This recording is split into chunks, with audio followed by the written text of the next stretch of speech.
Video भयो कि भएन? भइरहेछ अलिकति बोलेकोले सुन्यो भने पानी हाल्छ सुन्दैन अनि यता बस्नु गर्नु भिडियो यहाँ कपिलले मार्छ सबैको नाम लेखेको जान्थ्यो अघि यो यहाँ राम्रो लेखेर लेख्नु त्यसमा छ मैले राखेको छु कहाँ यति झोला बोकेर हिँडेको मान्छ त नि मान्छ त नि झोला यहाँ पर राखेको छु आयो कहाँ झोला एकैछिनमा झोला बोक्नुपर्ने मैले होइन युवालाई काम दिएको होइन त एकैछिनमा झोला बोक्नुपर्ने मैले मेरो एउटा सोधा बाइक छ झोला भयो मेरो युवालाई रोजगार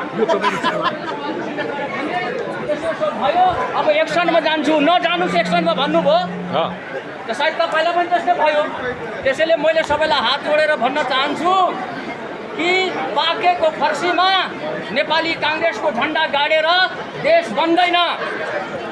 देश बन्नको लागि पार्टीभन्दा जातिभन्दा माथि धर्मभन्दा पनि माथि मानव एकताको सूत्रमा बाँधेर सत्य र न्यायको पक्षमा लोकतान्त्रिक संविधान भनेको दिगो शान्तिको संविधान जुन बिपी कोइरालाले सपना देखेको थियो त्यही बाटोमा जाने हो कि बिपीलाई विज्ञापनमुखी र भूमि बनाउने हो।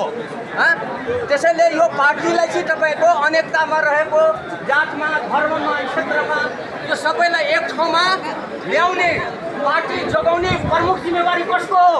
यो पार्टी सभापति शेरबहादुरको मात्रै हो कि तपाईँ हाम्रो पनि हो? आज शेरबहादुर देउवा यहाँ आइसकेपछि पार्टीमा हलचल मच्यो, नेताहरू जुर्मुराएर उठ्यो, अब पार्टी हुने भयो। तर अर्को पक्ष त्यहाँ सानेबामा पनि छ, त्यो बुझ्नु पर्यो।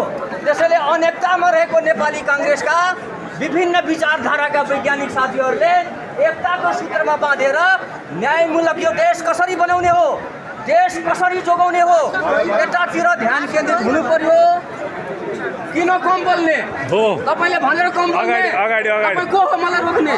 एकछिन लिसन टु मी। होइन होइन यो मधेस होइन, यो 1 नम्बर प्रदेश हो, यो कोशी प्रदेश हो। होइन बोलीको निषेध नगर्नु। यस्तो रूढिवादी परम्परा यथास्थितिवादीको जगमा पार्टी चल्दैन। निषेधको राजनीति कसैले पनि गर्नु हुँदैन।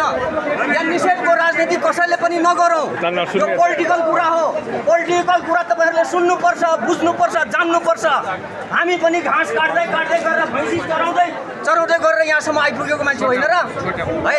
त्यसैले म भन्न चाहन्छु, मैले त एक बोल्दै नबोल्ने, मैले बोलेपछि कतिलाई बोल्ने यही बोलिसक्यो मान्छेलाई होइन। त्यसैले मैले यति मात्रै विनम्र अनुरोध गर्न चाहन्छु कि अहिले वर्तमान अवस्था जुन देश चेप्टिएको छ, देश जोगाउनुपर्छ। पार्टीभन्दा जातिभन्दा क्षेत्रभन्दा धर्मभन्दा माथि बसेर चाहिँ यो टिमले शेरबहादुर देउवाको नेतृत्वको टिमले चाहिँ उदारवादी नीति